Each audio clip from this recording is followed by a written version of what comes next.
وہ جو قرض رکھتے تھے۔ تحریر فرت اشتیاق، قسط نمبر 6۔ نانا ابا کی حالت اب خطرے سے باہر تھی۔ بڑا رحم کیا تھا اللہ نے ان پر، ورنہ ڈاکٹرز کا کہنا تھا کہ اٹیک بہت شدید تھا۔ ان کی عیادت کے لیے آنے والوں کا تانتا بن گیا تھا۔ نانی امی اسے زیادہ وقت ہاسپٹل میں نہیں رہنے دیتی تھیں۔ وہ تھوڑی دیر کے لیے ڈرائیور یا ساتھ کے ساتھ آتی اور پھر نانی امی اسے انہی کے ساتھ گھر بھجوا دیا کرتی۔ جتنی دیر وہ وہاں رہتی تب بھی نانا ابا کو سلام کر کے سامنے صوفے پر بیٹھ کر خاموشی سے انہیں دیکھتی رہتی۔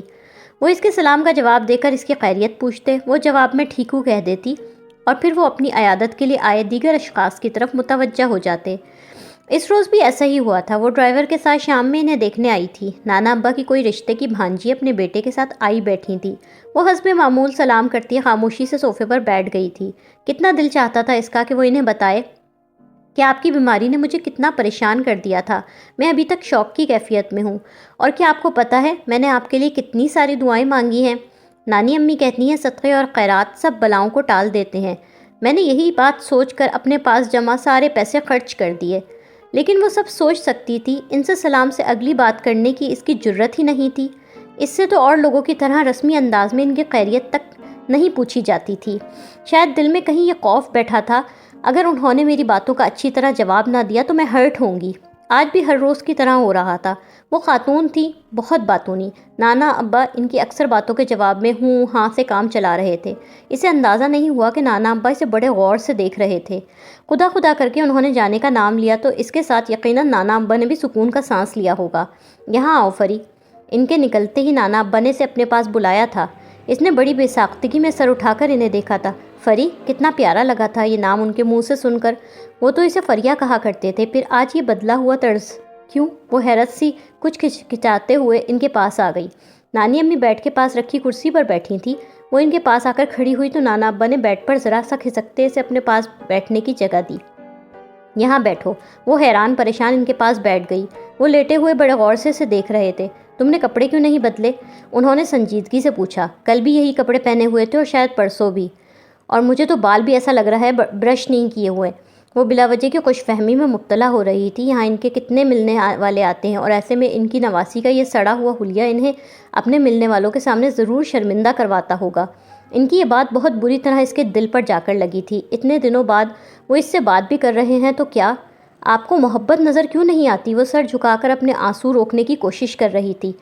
میں اب بالکل ٹھیک ہوں بیٹا، تم بلا وجہ خود کو پریشان مت کرو۔ ڈاکٹرز کہہ رہے ہیں 2-3 دن میں ڈسچارج بھی ہو جاؤں گا۔ اب کل مجھ سے ملنے آؤ تو اچھی طرح ڈریس اپ ہو کر ہنستی مسکراتی ہوئی آنا۔ یہ روتی بسورتی فری تو مجھے بالکل اچھی نہیں لگ رہی۔ انہوں نے اس کا ہاتھ اپنے ہاتھ میں لیتے ہوئے جس لہجے میں یہ بات کہی، اسے سن کر وہ بے ہوش ہو جاتی تو بھی کم تھا۔ وہ منہ پھاڑے ان کی سمت دیکھ رہی تھی۔ اتنی محبت اور ایسی فکر مندی، وہ بھی اس کے لیے؟ وہ اس کی حیرت پر مسکرائے، ایسے جیسے اس کی ہر سوچ وہ بڑے آرام سے پڑھ رہے تھے۔ اور کھانا بھی کھانا آج کل بالکل چھوڑا ہوا ہے، وہ مزید گویا ہوئے تھے۔ پتہ نہیں ایک دم اس کو کیا ہوا، ان کے بازو پر سر رکھ کر وہ پھوٹ پھوٹ کر رونے لگی۔ آپ جلدی سے ٹھیک ہو جائیں نانا، مجھے آپ کے بغیر کچھ اچھا نہیں لگتا، نہ کھانا کھانا، نہ تیار ہونا، نہ کسی سے ملنا۔ انہوں نے اسے خود سے مزید قریب کر لیا۔ ان کے ساتھ لگی وہ زار و قطار رو رہی تھی۔ نانی امی سے چپ کرانے اور اس کے پاس سے ہٹانے کے لیے اٹھنے لگی تو انہوں نے اشارے سے ایسا کرنے سے روکا۔ فری، میں بالکل ٹھیک ہوں، دیکھو مجھے کچھ نہیں ہوا۔ وہ اس کے بالوں میں ہاتھ پھیرتے ہوئے پیار سے کہنے لگے۔ چند سیکنڈ تک کمرے میں صرف سسکیوں کی آواز گونجتی رہی۔ اپنی بے اختیار کیفیت کا احساس ہوا تو وہ ایک دم ہی ان کے پاس سے ہٹی اور سیدھی ہو کر بیٹھ گئی۔ وہ اپنے ہاتھ سے اس کے آنسو صاف کرنے لگے جبکہ وہ شرمائی ہوئی سی بیٹھی تھی۔ بالکل پکا پرومس کرو میرے ساتھ، گھر جا کر کھانا کھاؤ گی بالکل ٹھیک طرح جیسے روٹین میں کھاتی ہو، بغیر روئے اور پریشان ہوئے آرام سے لیٹ کر سو جاؤ گی۔ اس نے سر ہلا کر گویا وعدہ کیا۔ نانی امی حیرت اور خوشی کے ملے جھولے تاثرات کے ساتھ نانا نواسی کی محبت کا یہ مظاہرہ دیکھ رہی تھی۔ یہ پھانس تو انہیں ہر لمحہ چبھتی تھی کہ فریہ ان سے بدگمان رہتی ہے۔ وہ سمجھتی ہے کہ شاید نانا اس سے نفرت کرتے ہیں، حالانکہ سچائی تو یہ نہیں تھی، لیکن وہ جانتے ہوئے بھی اس کی یہ غلط فہمی دور نہیں کر پاتی تھی۔ اور آج جب ان کے بیچ سے اجنبیت کی یہ دیوار ہٹی تو نانی امی نے خود کو بڑا پرسکون اور مطمئن محسوس کیا۔ گھر آ کر وہ سیدھی نہانے گھس گئی۔ نہانے کے بعد نماز پڑھی اور پھر بڑی خوشی خوشی کھانا کھانے بیٹھ گئی۔ حالانکہ وہ کھانے کی میز پر بالکل تنہا تھی، لیکن پھر بھی اس نے بڑی اچھی طرح پیٹ بھر کر کھانا کھایا۔ اگلے روز جب وہ ہاسپٹل آئی تو سرخ رنگ کا کاٹن کا سوٹ پہنے ہوئے تھی، پلین سوٹ جس کے چاقوں اور گلے آستینوں پر سرخ رنگ کی خوبصورت نازک سی لیس لگی ہوئی تھی۔ بالوں کی اونچی سی پونی بنائی وہ بہت تر و تازہ اور نکھری سی لگ رہی تھی۔ نانا ابا اسے دیکھتے ہی بڑے بھرپور انداز میں مسکرائے۔ اس کے سلام کا جواب دیتے ہوئے انہوں نے اسے اپنے پاس بلایا۔ وہ ان کے پاس آئی تو انہوں نے اس کا ماتھا چوما۔ ہاں، ایسے تیار ہونے کو کہہ رہا تھا تمہیں۔ کل والی بجھی بجھی سی فری سے آج والی سجی سنوری فری کہیں خوبصورت لگ رہی ہے، اور یہ ریڈ کلر تو تم پر بہت ہی اچھا لگ رہا ہے۔ انہوں نے سنجیدگی سے اس کی تعریف کی۔ وہ نانا ابا کے پاس بیٹھے متین انکل کی وجہ سے اپنی تعریف پر بہت بری طرح جھیپ گئی، جبکہ وہ دونوں اس کے شرمانے پر بآواز بلند ہنس پڑے۔ نانا ابا ہاسپٹل سے گھر آ گئے تو وہ نانی امی کے ساتھ مل کر بڑی سنجیدگی، لگن اور مستقل مزاجی کے ساتھ ان کی تیمارداری میں مصروف ہو گئی۔ کھانا یا جوس وغیرہ لے کر آتی تو وہ اسے اپنے پاس بٹھا لیا کرتے، پھر کھانے کے دوران وہ اس سے مختلف موضوعات پر باتیں کرنے لگتے۔ ان سے بہت زیادہ بے تکلف تو وہ اب بھی نہیں ہو پائی تھی، لیکن اس طرح باتیں کرنا اور پاس بٹھانا آہستہ آہستہ اس کی جھجک ختم کرنے میں معاون ثابت ہو رہا تھا۔ وہ ان کی باتیں بڑے غور سے سنتی تھی۔ اسے فخر ہوتا تھا اس بات پر کہ اس کے نانا اتنے قابل اور انٹلیکچوئل قسم کے انسان ہیں۔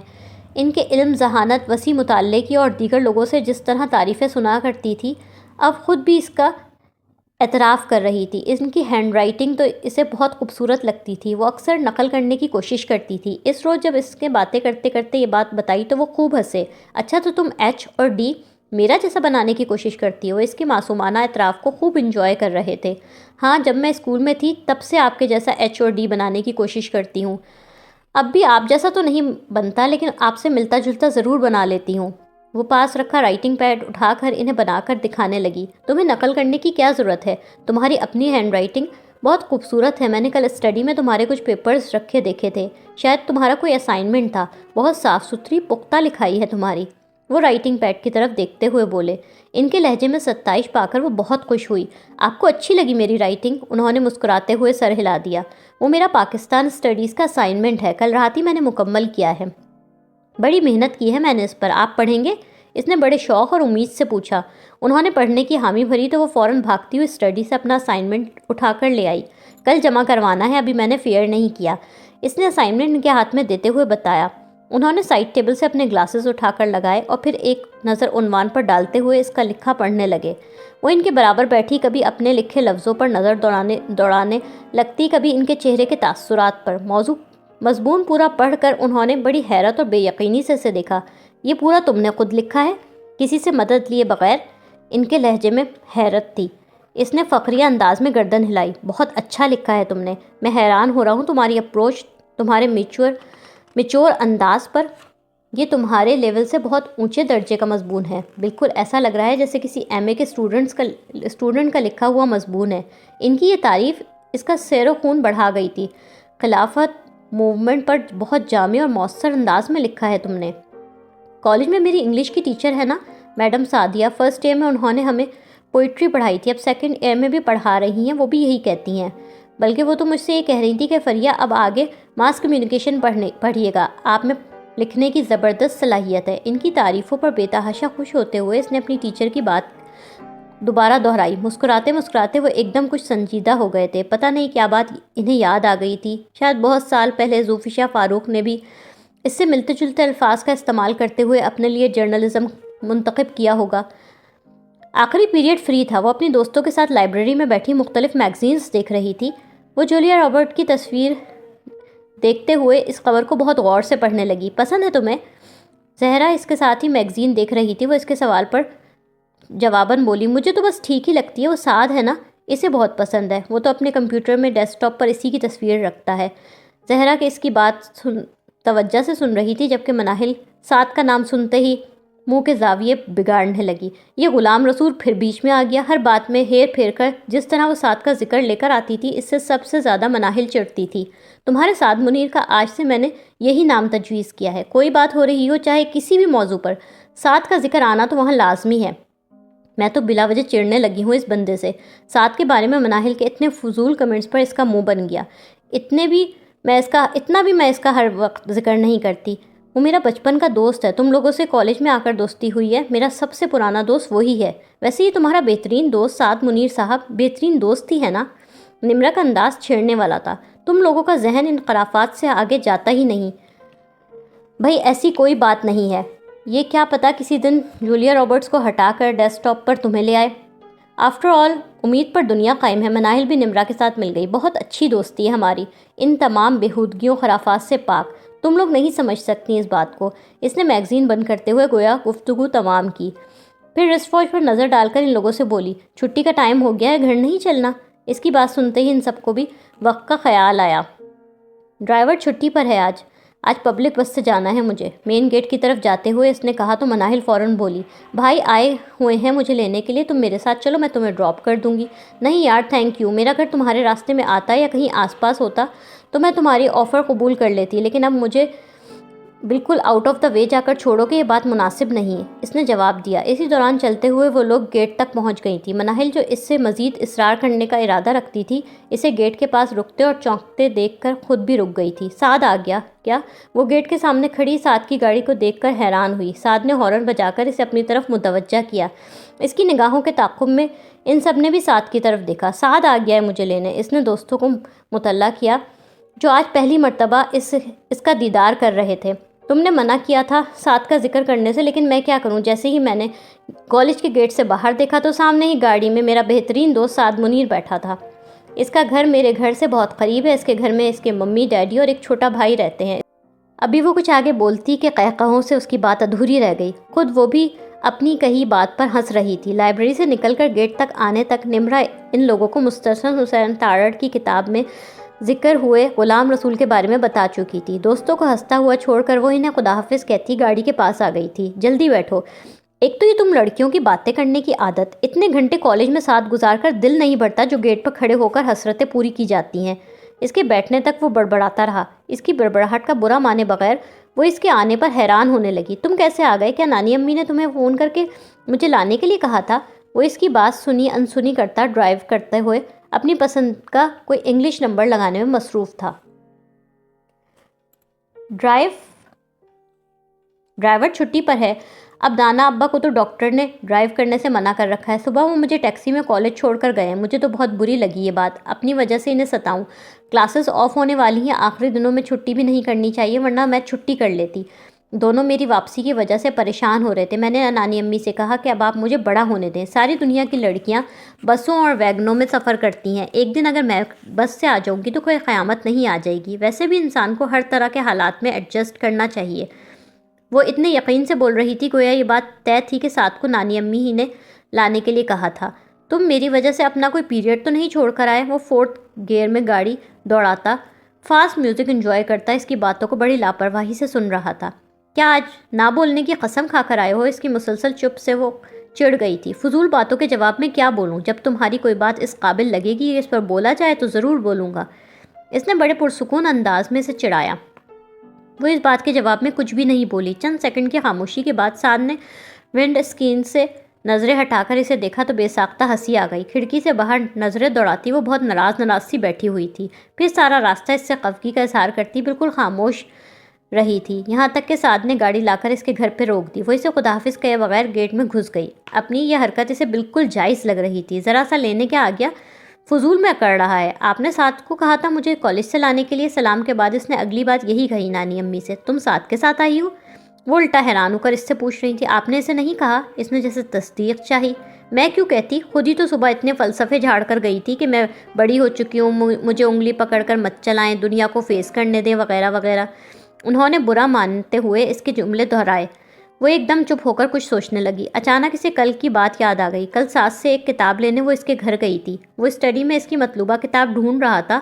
اس کام میں شاید 5-7 منٹ لگے ہوں گے۔ اس دوران باتوں باتوں میں اس نے یوں ہی سرسری اس بات کا ذکر کیا تھا کہ ڈرائیور 2 دن کی چھٹی پر جا رہا ہے۔ اس وقت تو ایسا لگ رہا تھا کتاب ڈھونڈتے ہوئے سعد نے اس کی بات اتنی توجہ سے نہیں سنی تھی۔ اس وقت جب کل کی بات یاد آئی تو پتہ چلا کہ اس نے بات نہ صرف سنی تھی بلکہ اسے یاد بھی رکھا تھا۔ وہ یونیورسٹی میں اپنے پیریڈز اور شاید دوسری بہت سی مصروفیات چھوڑ کر اس کی وجہ سے آیا تھا۔ وہ اپنے خاص طور پر اس کے لیے آنے کو جتانا بھی نہیں چاہتا تھا۔ تمہاری عادت کبھی نہیں بدل سکتی۔ ہمیشہ کی طرح اس نے سعد کی دوستی پر فخر محسوس کیا۔ وہ فوراً ہی اس کے گھر فون کر بیٹھی۔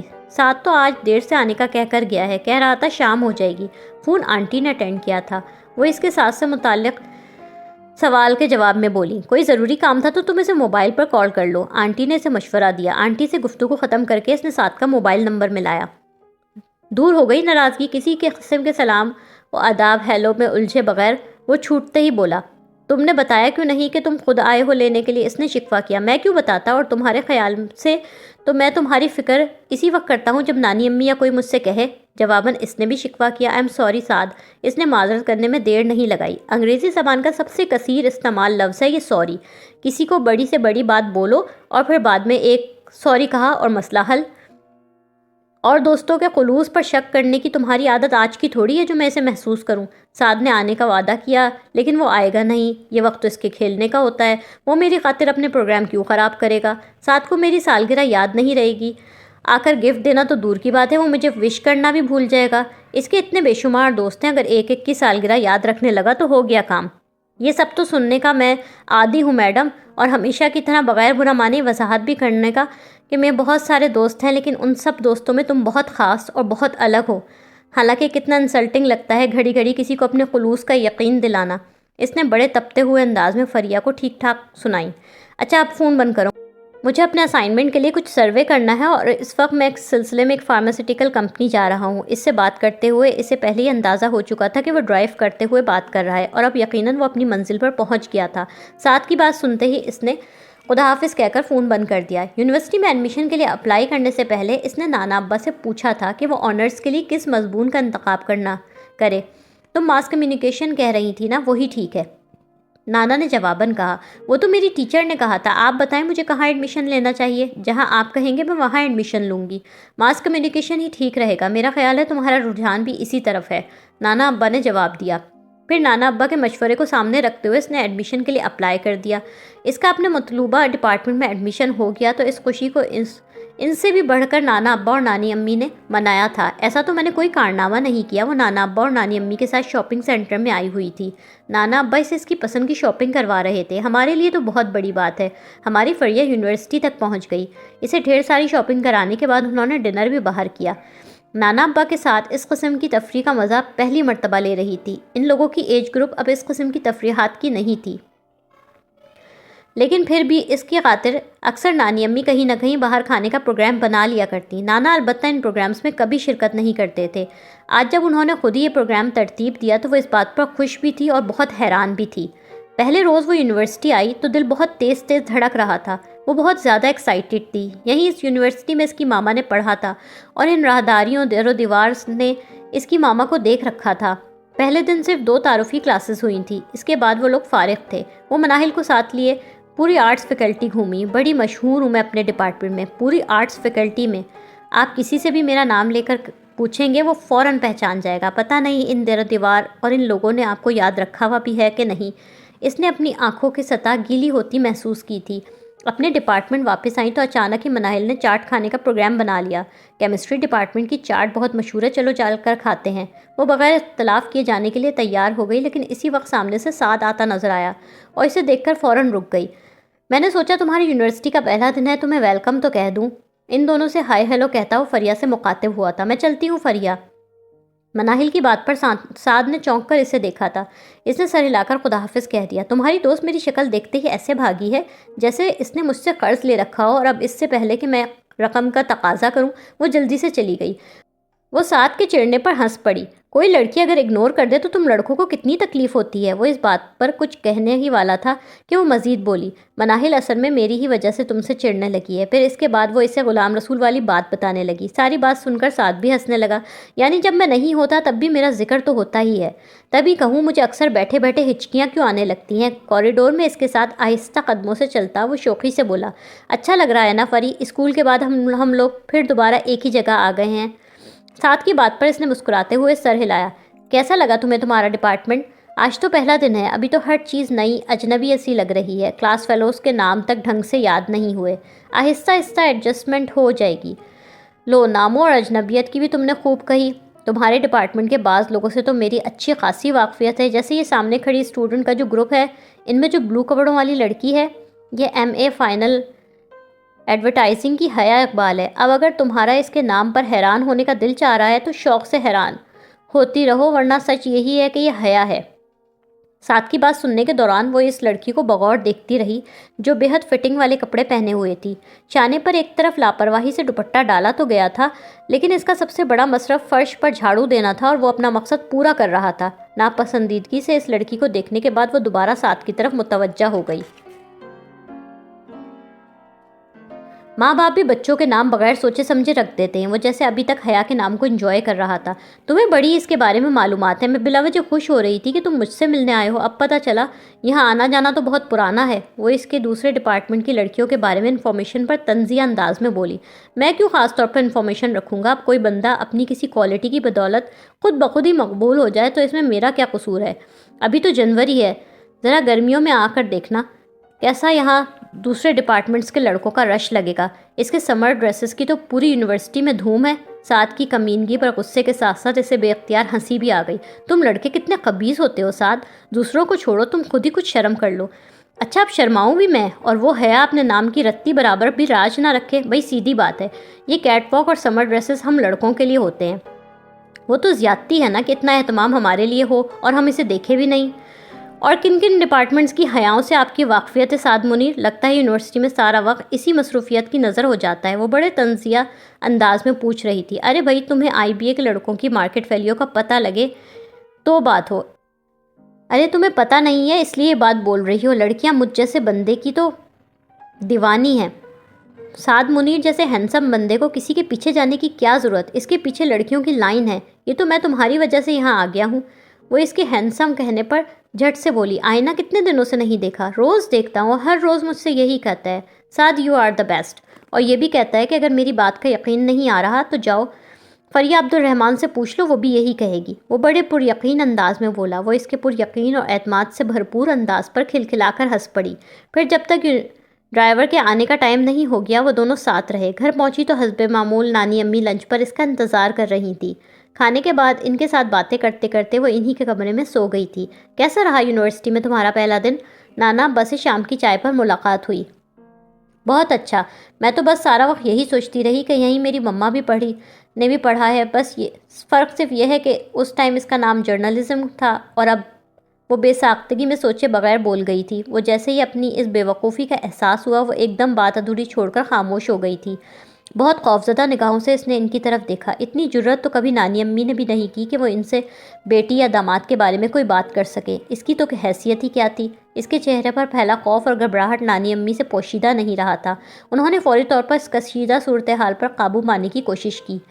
پلاؤ کے لیے یخنی میں نے تیار کر رکھی تھی، چاول تم بھگاڑ لینا، اسلم تو چاولوں کا حلوہ بنا دیتا ہے۔ وہ جاپانی لوگ جس طرح چپکے ہوئے چاول نہیں کھاتے، کچھ اسی شکل کے بنا دیتا ہے۔ مسکراتے ہوئے وہ اس طرح بولی گویا لمحہ بھر پہلے یہاں کوئی تناؤ پیدا ہوا تھا۔